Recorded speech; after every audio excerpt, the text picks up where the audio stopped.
बोलिए नहीं। देखिए सामान्य कारक, कारक क्या है? क्रिया के साथ, कारक की परिभाषा क्या है? क्रिया के साथ संबंध बताने वाले शब्दों को कारक कहते हैं। क्रिया और कर्ता के बीच में उनका जो संबंध बताने वाले शब्द हैं उनको क्या कहा जाता है? कारक। कारक संस्कृत में कितने प्रकार के होते हैं? वैसे 8 कारक, हिंदी में 7 कारक होते हैं 8, पर संस्कृत में कितने कारक होते हैं? 6। कर्ता कर्म च करणम च संप्रदानम तथैव च अपादान अधिकरणम च इत्याहु कारकाणि षट्। 6 कारक होते हैं। ठीक है, तो पहला कारक होता है कर्ता कारक। पहला कारक कौन सा होता है? कर्ता कारक। स्वतंत्र कर्ता, कर्ता क्या होता है? स्वतंत्र। कर्ता जो है वो स्वतंत्र होता है। क्रिया को करने वाला कौन होता है? कर्ता। तो कर्ता जो है स्वतंत्र कर्ता, कर्ता स्वतंत्र होता है। जिन शब्दों का सीधा संबंध क्रिया के साथ होता है अथवा कार्य को करने वाला कर्ता होता है। कर्ता कौन होता है? जो कार्य को करता है। सोहना पुस्तकम पठति, तो सोहना पुस्तकम पठति, पर पुस्तकम पठति पुस्तक को पढ़ रहा है कौन? सोहन। तो सोहन जो है वह करता है। देखिए ये जो है डार्क लिखा हुआ है, नीचे अंडरलाइन है, तो ये करता है। दूसरा है कर्म कारक। दूसरा क्या है? कर्म कारक। कर्तुरीप्सिततमं कर्म, कर्ता को जो अधिक ईप्सित है, कर्ता जिसको अधिक चाहता है वह कर्म होता है। ठीक है ना?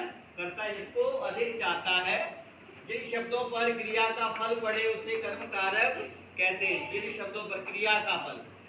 छात्रः पुस्तकम पठति, तो पठति क्या पठति? पढ़ता है। क्या पढ़ता है? पुस्तकम। पुस्तकम, तो पुस्तकम जो है वो कर्म है, कर्म में द्वितीया होती है। ठीक है, छात्रः पुस्तकम पठति, तो कर्म कारक द्वितीय व्यक्ति होती है। ठीक है। तीसरा है करण कारक।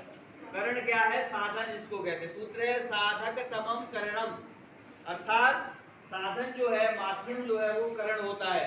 कर्ता जिस साधन द्वारा क्रिया को करता है वह करण कारक कहलाता है। जिस साधन द्वारा, ठीक है, मैं लिख रहा हूँ किससे? चौक से, तो ये चौक लिखने में क्या है? साधन है।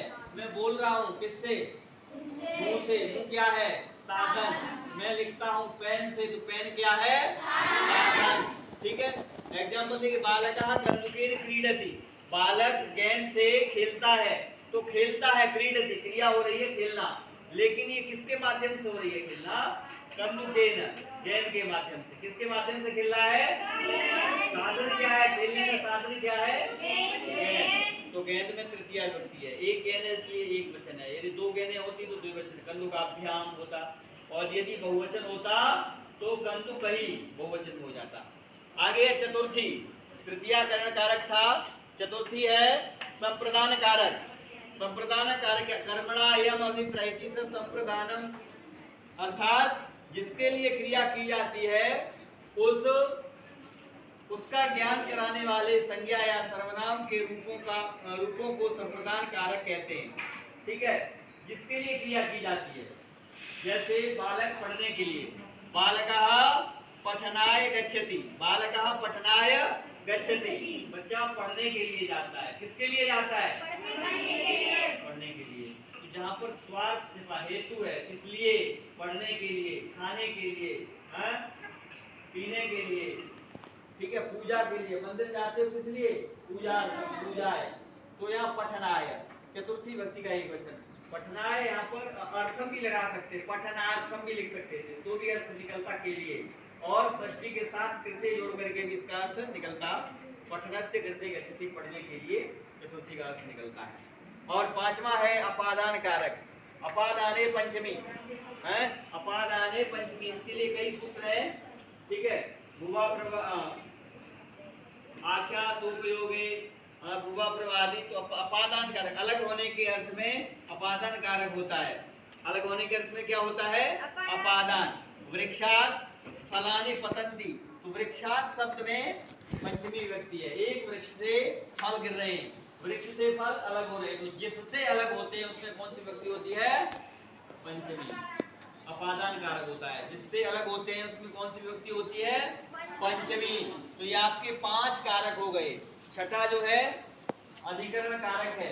ठीक है, तो ये समझ में आ गए सभी के? ठीक है, तो हम लोगों ने पढ़ा था 5 अपादान तक पढ़ लिया था, ये 6 है। और ये 7 है। तो 7 हमने आपको बताया था मैंने कि आपको संस्कृत में 6 कारक होते हैं, तो इसको कारक न मान करके अधिकरण को कारक मान लिया जाता है। संबंध कारक जो होता है षष्ठी शेष से, शेष में षष्ठी होती है। जब अधिकरण कारक है तो ये शेष बचता है, और ये आपका शेष है। संज्ञा या सर्वनाम के जिस रूप से व्यक्ति या वस्तु का संबंध पता चले उसे संबंध कारक कहते हैं। जैसे एग्जाम्पल देखिए, एषः सुरेशस्य जनकः अस्ति, तो सुरेशस्य जनकः सुरेश का पिता, ठीक है।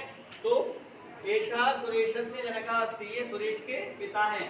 तो सुरेश का और पिता का संबंध पता लग रहा है, तो यहाँ पर षष्ठी होती है, इसको षष्ठी शेष कहा गया है। ये कारक में संस्कृत में नहीं काउंट किया जाता है।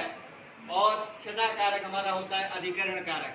अधिकरण का आधारो अधिकरणम च, आधारो अधिकरणम, आधार को अधिकरण कारक, आधार मतलब जिस पर टिकाऊ, ठीक है। जिन शब्दों से क्रिया के आधार अर्थात स्थान का पता चले उसे अधिकरण कारक कहते हैं। जैसे वृक्षे शुका तिष्ठति, वृक्षे शुका तिष्ठति, वृक्ष पर तोता बैठा हुआ है।